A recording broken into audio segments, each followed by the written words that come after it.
Broker Daily Uncut. Broker Daily Uncut. News, views and opinion about what's shaping Australia's mortgage and finance industry. Welcome, we are back. Broker Daily Uncut. I'm Julian Barnes, your host, and with me, as always, we have Eva and Costa. Guys, how are you? Good, thank you. Good morning, everyone. Great, thanks. Well, how's everything been at Finni this week?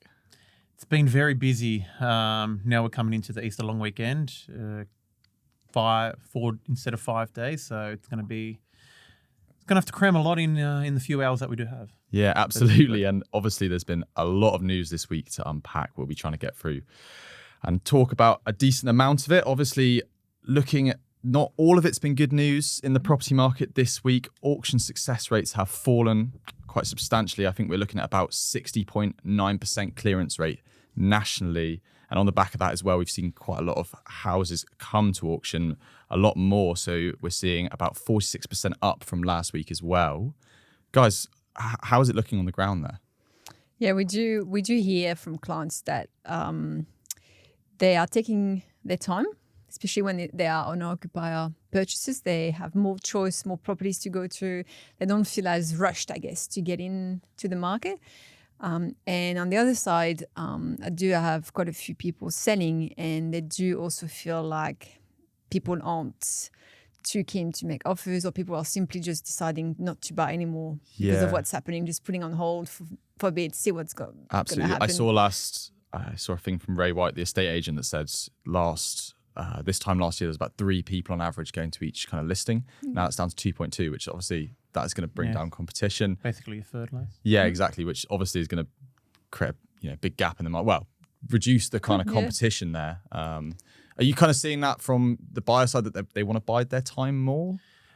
From my client side of things, I've actually seen more people wanting to enter the market that have the ability, because if properties aren't selling, it means that you can sort of crack a deal with someone. Yeah. I literally had a client yesterday, was looking to purchase a property, 1.4. He said no. He offered him 1.25.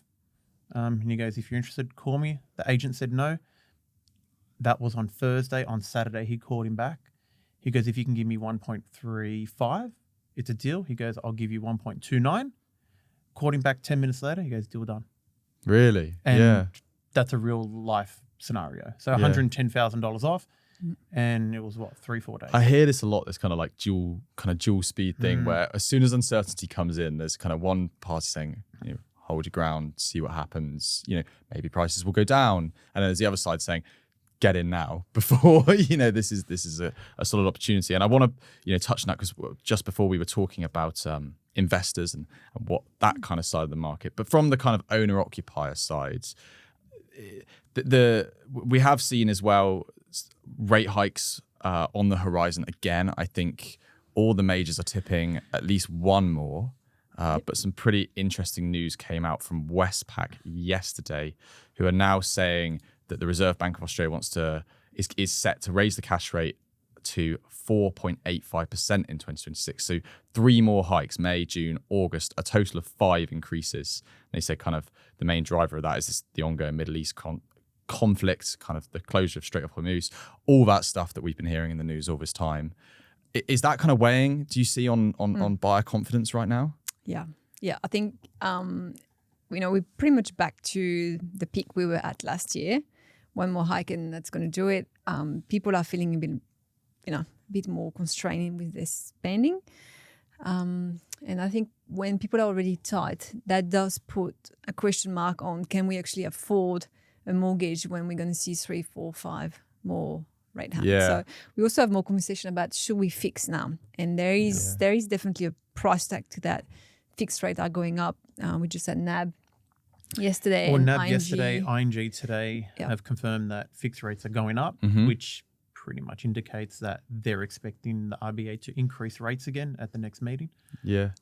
So that adds $100 of dollars every month to your mortgage. So that's just money gone for nothing more to your life, right? Yeah. So I think if people are the top of their budget there, it's going to obviously be a struggle. So they are asking the right question with, can I actually afford that Yeah, and it's really sad. I remember when we first the first kind of hike, the first movement back in February, just talking to brokers at the time, they said, let's chill.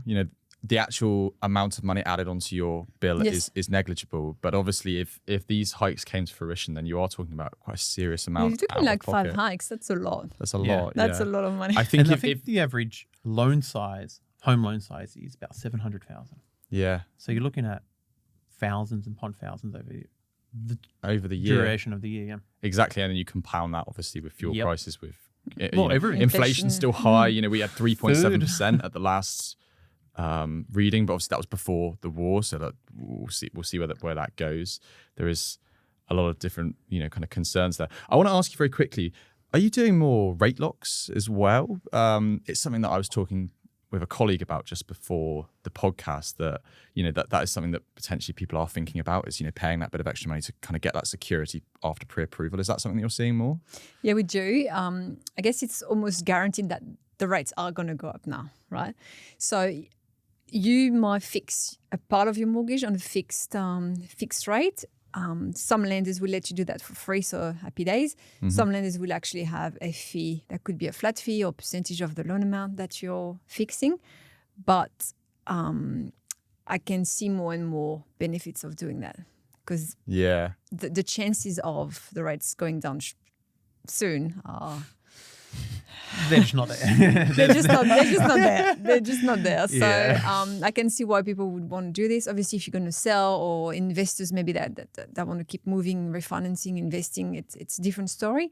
But as an owner-occupier person that wants to have a bit of peace of mind that they can afford their mortgage in the next 2-3 years, well, that's a good move. Yeah, absolutely. And obviously, you've got that pre-approval that obviously things are moving relatively quick, but that clearance rate and stuff you might be thinking about. And of course, as you say, with the fixed rate, I think the Westpac, obviously this is just a forecast right now, but they kind of said that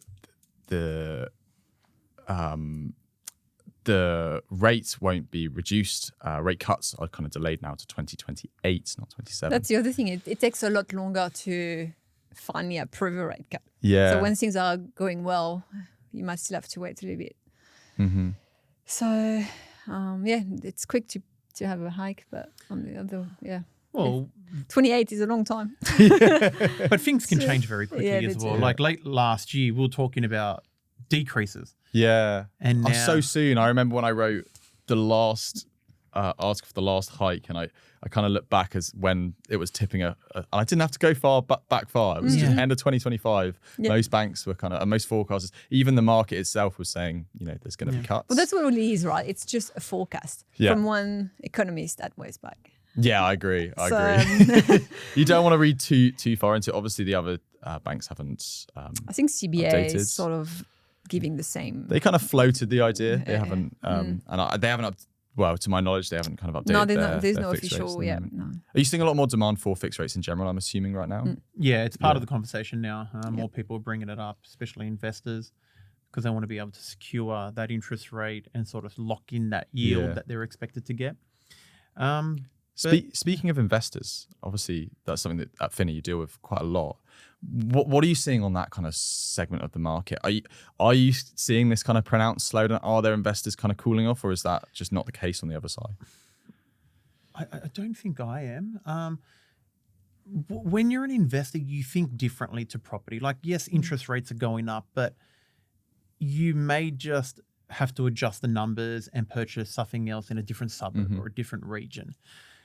Investors are still out there. And as we say, these are the sort of times where, like the client that I had, where you can sort of get a bit of a discount. I'm not saying they're all going to be discounted, but you can sort of find those gems a bit easier now compared to what you maybe could have a year ago, where, it was predicted to go down and property prices were going up. So on my side of things, I feel like investors are still in the market and they think differently. Yeah. It's a different mindset. But there's still that level of uncertainty there, right? Like, obviously, I remember, last week we were talking, obviously the report on capital gains tax came out. There's obviously big questions about whether in the budget there's going to be changes to negative gearing. There's going to be changes to kind of the whole kind of framework of how you can invest. Is that not weighing on their minds in certain respects? Or is it still kind of, they're probably just it's not material yet, so it's kind of... when they're purchasing something, they're like, all right, interest rates may go up once or twice. Can I still borrow What's the at that margin capacity? And that's what we're doing. We're adding, on top of the interest rate that they're getting to see if they can still service that loan. So, it is factored into the whole loan process. The benefits anyway would outweigh any of those changes, and maybe it would change how people invest. It might change the rhythm of when they buy and sell and how long they hold property, but they will still invest. There's still so much money to make in property. Oh, well, that's it. Yeah. Have you seen any gradual shifts kind of in terms of regionally or what price point or kind of the structure? Is there any kind of changes I think, there? but that's always been, I guess, for investing anyway, like the 5 to 750 price point is a very hot market all over Australia. And You see, that's where the price growth is, right? that's where that's where first-time buyers go. That's where everybody sort of battle. And we've seen in the last few years when when we started Finni like 5 years ago, everyone was buying in the Queensland market where things were around 500 to 700, and then it moved to Perth where things were still 500 to 700, and now it's moved to Victoria where things are at 500 to 700. And I guess it's what people can afford. That's what people are comfortable with. That's what people rent. That's where all the competition is. So that's where the price range makes sense. But everybody is in that price range, so it's harder also to get a bit of a discount or bargain in that price range. And as you say, maybe in situations like this where you've got an auction that's clearing less, there's slightly more, and there's definitely a potential and opportunities for deals to be done more so than let's say. Obviously, I did see Catality say that volumes are going to start firing even higher post Easter. So kind of watch that space, I guess. Yeah. Yep. Absolutely. Right, we're going to take a break there. Back in a sec. Welcome back, Broker Daily Uncut. Great to be back. So, a bit of good news now. I reported yesterday something came across my desk that the 5% deposit scheme in kind of all of its iterations since 2020 has now supported over 300,000 Australians buy a home. And within that, you've got 60,000 key workers, 99,000 regional workers, 6,000 single mums, and around about 50% of those are under 30. So obviously it's massively changing Australia's property market. It's massively changing the kind of demographics of home ownership. And the brokers that I talked to about it, kind of when I talked about this key milestone, they were broadly positive about it. There's some reservations there, but they were broadly positive. So I'm interested, you two, Eva and Costa, how have you found the scheme kind of so far in each of its iterations with the cap change and all these different things? How have you found it so far? Yeah, if I look at what it allows people to do without looking at the effect on the property market, it's very positive, right? Like single mum buying properties, people under 30 buying properties, like it's great. People definitely wouldn't be able to do it. It's quite an easy scheme to get into. It's quite easy to apply for it. There's no more, income caps or spots that you had to fight for in the previous years. So it's definitely a big help for, I guess, younger people or low-income earners to get in where they really couldn't have otherwise. Yeah. The effect on the property market, on the other side, I guess I'm a bit more in between. Yeah, absolutely. I guess one thing I would note just very quickly is that I was quite interested in is that the supply impact, according to Housing Australia, around about 30,000 new homes were built also via the scheme, which is always good. Obviously, that is a drop in the ocean. 300,000. Yeah. That is a drop in the ocean. That's not working out, is it? But that is still 30,000 homes. Yes, correct. on the market that weren't there prior. I think increasing the cap to $1.5 million really helped it. I feel like before that, when it was less than $1 million before that or whatever it was, it was popular, but not that much. But when it came up to 1.5, I feel like that's when it really exploded because that just opened the door to so many people. Absolutely. And they removed the income threshold because they were actually quite low. But now there is no income threshold. So anyone that wants to purchase under that purchase price, it's fair game. So it's actually been good. With the caps, we saw... I remember seeing a little bit. It really helps in kind of cities like Sydney because obviously when we were looking, you kind of see this kind of flat line of Sydney price growth, and actually that doesn't tell the full story. You know, at the higher end, the growth has been slower, but at the lower end in Sydney, the growth's been really robust. Yeah, so you know, people were finding that they were getting priced out of Sydney even with the schemes because of the caps. So to raise the caps has, you know, as you said, kind of opened the doors to a lot more buyers. Something there that I thought that was quite interesting, and I'd like to pick your brains on it as well. Some of the brokers I talked to said that kind of stamp duty is kind of emerging as a barrier there. So they kind of said as prices have moved up, you know, I forget what's the it's about 800,000 I think is the 800,000. That's in New South Wales. Yeah, and then 800,000 to $1 million, it's discounted. Then over $1 million, it's basically just the full price. Exactly. So obviously in the past, you know, this 5% deposit scheme, you wouldn't really have to be worrying about that as kind of a quote unquote hidden cost in there. But as kind of prices have moved up, particularly at that lower end, that is something that, you know, the first home buyers, people under 30, those kind of people that I've just mentioned are now they're getting hit by. Well, $1.5 million property is $65,000 stamp duty. That's a lot. That's going to be the price of their deposit, And right? Yeah, that's what I mean. Like you need the 5% plus that, right? So if you it's go a to lot. Victoria, the stamp duty there is like ridiculous. Yeah, it's a lot there. That 65 is probably way more. Yeah. Because they've got the highest stamp duty in the country. Yeah. So 65 in New South Wales, you're probably looking at around 80, probably a bit more in Victoria. So you still need a half decent deposit, and it's hard. Where are you going to save that money? Is that the conversation you have with clients there? Because obviously, you know, if you're just coming into the market, it's your first time kind of dipping your toes in. You're not really going to be thinking about this. Also, you know, conveyances, legal fees, all these different things. You're not going to think about those hidden costs. You're just going to see 5%. You're going to look, okay, well, if it's $1 million, what can I get? Yeah, it's like a slap in the face for them. Exactly. Yeah, it is. They just think, okay, I've got 5%.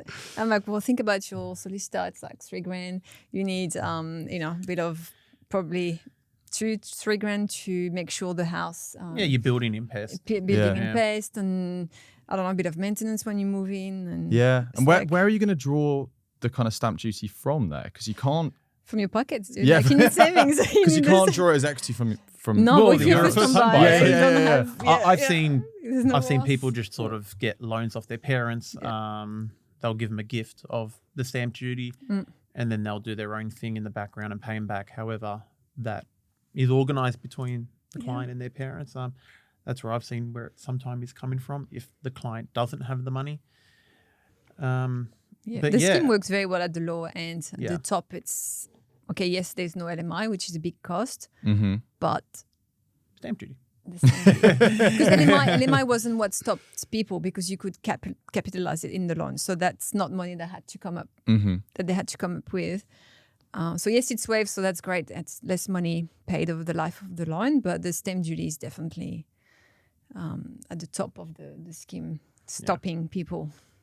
Or at least once they realize, they're like, okay, we are quite a few months still from being able to do something. And of course, kind of, I think that now there is, since October 25, we've seen kind of the price caps lifted, as you said, but also kind of unlimited places on this. And that's obviously kind of push the market that much more. And we've reported on this multiple times on Broker Daily that you're seeing this kind of big wave of people, and it's continued, you know, past Christmas into this Easter period. I want to ask you guys, firstly, have you noticed that there's been a big surge in inquiries on your end? And secondly, do you think this will last, or do you think this will kind of plateau and become just more of a scheme that's kind of part of the kind of framework of the Australian housing market, but not one that's kind of constantly overburdened? I remember we were talking before about, you know, bank blowouts. We've been talking like there's been issues around kind of that many people in the scheme. Yeah, I think it's slowed down a little bit.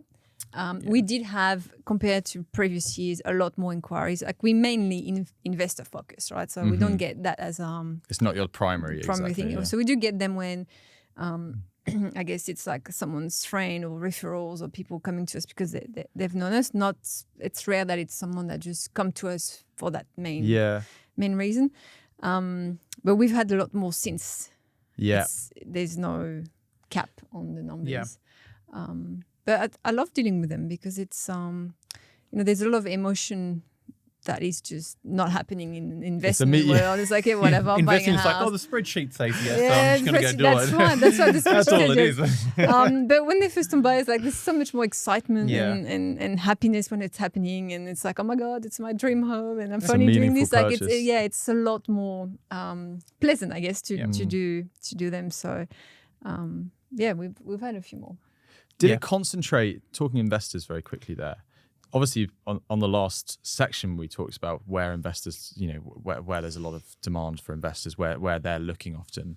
Did that kind of concentrate it even more? Did it crystallize it even more when this scheme, I remember in October that obviously it's been around for quite some time, but obviously in October we saw this surge. Did investors say, right, now this is where the best price growth is, this is going to really concentrate our kind of energy on that area, move towards units, move towards kind of the key points in this scheme, or was that always kind of a target anyway? I think in matches servicing issues that we've had. Yeah. A lot of the time when we do servicing for investors, it's like, well, that's what you can afford, like 500,000 to 700,000. That's what people are comfortable buying as well, especially in this market where rates might go up. They don't want to overstretch themselves. Yeah. And first-time buyers are sort of in the same market where it's like, well, that's my first property. I don't want to stretch myself. Often they do say, I do not want to pay more than the rent I was paying. Yeah. It's like a benchmark for them. Yeah. Or they say, okay, maybe $50 more and I could make It's that that mental work. side of it. Yeah. Yeah, that's right. And often that's where the investors are, first-time buyers are, and servicing is. So it sort of all goes to the same markets. And that's probably where the growth will happen. And as you said, in Sydney, at the top end, it's pretty much flat. The lower end, we've seen growth. It changes dramatically. And from one scheme to another, we also had the news that Tasmania has signed on to the federal Help to Buy Shared Equity Scheme, a slightly different scheme there. The reach not quite as large. I think we saw WA come onto it back in... Yeah, I think it was about a month ago. Yeah, about a month ago or so. So within this, the government kind of covers up to 40% of the price of the home for a new home and 30% for existing, with 2% deposit, no LMI. Caps are kind of obviously dependent, but in Tasmania, you're looking at 700k for metro and regional centres, 500k elsewhere. What for you guys? As I said, like the reach here is a lot smaller. So from the end of Feb, I think it was just over 2,000. 2,350. So the reach is obviously a lot less. And as you say, you deal with investors predominantly. I've never done one of those. Yeah, I've never done one either. Most of them is because people would qualify for the other one. Of course, yeah. So that's really... Where are they targeting? Like, what's the kind of differences there, do you think, in terms of what the kind of reach is? What the... They're probably targeting the people that literally cannot get a deposit together. Because it's 2% compared to the 5%, and they're much lower thresholds, and maybe the people, low income, right? Yeah. Low income where you earners. can't get servicing for a 95% loan, but you may be able to get servicing for a 60% loan. Yeah. And then you got the 2% deposit. It does address servicing concerns and issues, and low income earners would be under 100k a year. I think that's the cap actually. Yeah. 160k joint. So. Whereas, Let's say with that, if you earn 100k as a single person, your capacity to buy a home would be like around the 500. Yeah. That's it. And that's easy if you don't have kids, if you don't have credit cards, if you don't have car loan, that's your top, right? So you won't get very far with $500,000 loan. No. So if the government, covers 30-40% of it to start, then you might be able to get something where otherwise I remember the brokers no in chance WA for were saying the same thing, where it's like there is a bit of a disparity here between the kind of caps here and what you're going to get. Obviously, and I think it's only open to 10,000 people per year. So that's right. There's not a lot. The scope is quite limited. Yes. Then. Yeah. Well, it's kind of I remember when it came out that a lot of questions were raised about what's going to happen if something goes wrong. Yeah, because it's a different kind of situation here, right? Because obviously with the 5% deposit scheme, it's you and the bank, right? Like there's... Yes, the bank owns with you the property. So what happens if, I don't know, the property goes down? The bottom of the property market falls out. If you can't pay your mortgage anymore, if the government decide don't want to do this anymore. I don't know. Like it's putting a lot of pressure on what if, and I guess as a buyer, I would feel a bit trapped in case I lose my job or if I can't. Also, if people want to resell their property, what happens then? Well, I know if you resell the property, like say for example, you purchase it at 700 and you sell it for 800. Obviously, the bank gets their 40% of that 800. It's not just you paying them back the 40% of the purchase price; they get 40% of the total value. But yeah, when it's reversed and you're losing money, do you have to pay them? Do they have to get their money back? And then you got to face the loss. I don't. There's know. a cost of selling as well, like the sale agent fee, like styling the property, whatever the it is. marketing and everything like that. So yeah, it's interesting. I guess it's a tough one. It's question marks. Obviously, it's still rolling out, and obviously, but I think again, it does allow people that could never ever dream of getting into a property market to actually get in. Yeah. But I think they have to do their due diligence and make sure it's done in the right way. Yeah, absolutely. We better take a quick break there. Back in a sec. Welcome back, Broker Daily Uncut. Now, let's just dive quickly into some updated policies. So, over my desk, we've seen today AMP come out with some updated policies around higher LVRs. Eva, could you walk me through a bit of that?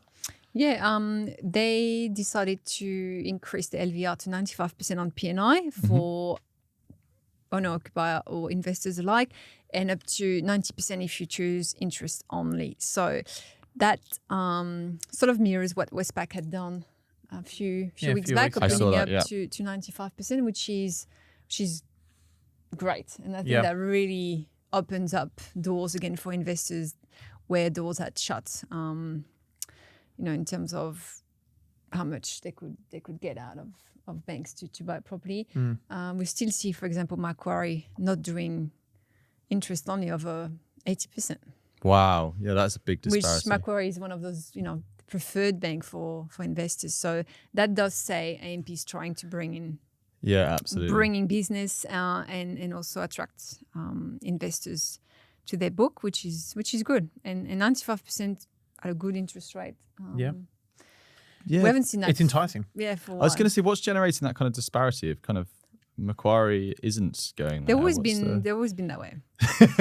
For interest only, like 80% was always, not always, but that's been there for years now.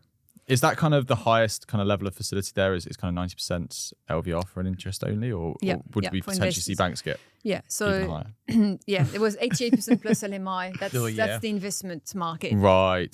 On interest only, and that is fine. On P&I with some lenders were a bit more conservative. 95% you had to go with specialist lending on high interest rate and really pay for it. Yeah. So now that we see Westpac back to it, AMP back at it, there will be some more for sure. Yeah. It does show that, even though the market's a bit uncertain, we're trying to get people in the market, and they're trying to and it creates more competition as well. Yeah, it does. The more banks that are doing it, the more they're going to want your business, and the more interest, the more likely the interest rate's going to come slightly I think down. it also does show that they are very confident with the market. Yeah, which is interesting. And obviously, that's not the only thing that they've kind of announced this week. So there's also some changes to their cash out policy, up to 500k allowed to 90% LVR without evidence. Yeah, that's big for them. Yeah. That's so. Walk me through that. What's the kind of, why are they doing it without evidence? Is that normal? Just makes it easier because. If you're going to get a cash out, you can be using it for a variety of reasons. And a lot of investors, a lot of banks want like quotes and all that sort of stuff. And it's just too much of a hassle. And it's just like, I don't want to go there, send me to another bank that doesn't require evidence. And there's plenty out there that will. Yeah. So this sort of just puts them in the picture now as well, where it's like, all right, 500 grand, you don't have to provide us any evidence. So you start looking at them again. And 90%. Yeah, 90%. Yeah, 90% as well. Yeah, that's the same as the kind of loan in the first place, right? That's Yeah, but most of the time they don't ask for any evidence or would go to that amount within 80% without the LMI required. That's pretty. I think that's pretty generous. And again, they're trying to boost the market there. Yeah. So another part of the AMP's kind of renewed policies is the no-month accumulation history. So now they're going to focus on kind of ownership of funds, verified source, and kind of gifts are also allowed with AMP gift declaration template. So there's a big change there. I think, who's that going to impact? Yeah, there is. So I guess traditionally, when you bought a property with a small deposit or within LMI range, you needed to show that the deposit you had, the cash savings you had, were genuine savings, meaning you had the money saved in your account, And you could right? actually keep Not it. daddy's account Yeah. or someone else's account, and then transferred to you the day before you apply. It had to be in your account for at least 3 months. Few banks have changed that lately, made that a bit easier, because at the end of the day, it doesn't really matter if it's mom and dad giving you the money or The money's there. the money's there. I guess what they were trying to do is make sure that you are able to save money and keep the money, and not. It does tick, the behavior. Yeah, no, Yeah. You need to, it's a good thing. But it's a good thing. Yeah. And again, that's opening doors. Again, people just can get into it quicker, and with mom and dad giving the 5%. Yeah, absolutely. It just kind of makes kind of AMP that little bit more competitive. It kind of makes me laugh because last week we were on the podcast kind of saying turnaround times aren't great, broker experiences aren't great. We were obviously looking at the Agile Market Intelligence's their broker report there. So obviously, it shows that these lenders are kind of a mixed bag of like different kind of aspects to all of their offerings. And obviously this massively makes AMP like a real standout for the right client. Would that be fair? Yes and no, because those aren't policies that you can't find anywhere else. Of course. It's not like, oh my God, no one else does this. This is the only option.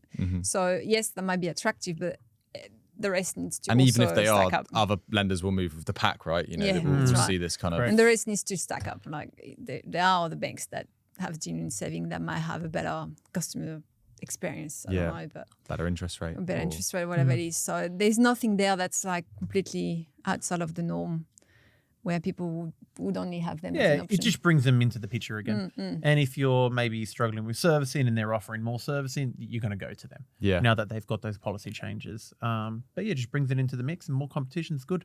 Yeah, absolutely. Well, time flies with you guys every single week, but I think that's just about all we have time for this week. Guys, as always, it's been a pleasure. If anyone listening wants to kind of get hold of you, where's the best place to go? Finni.com.au, you can book a time to chat there.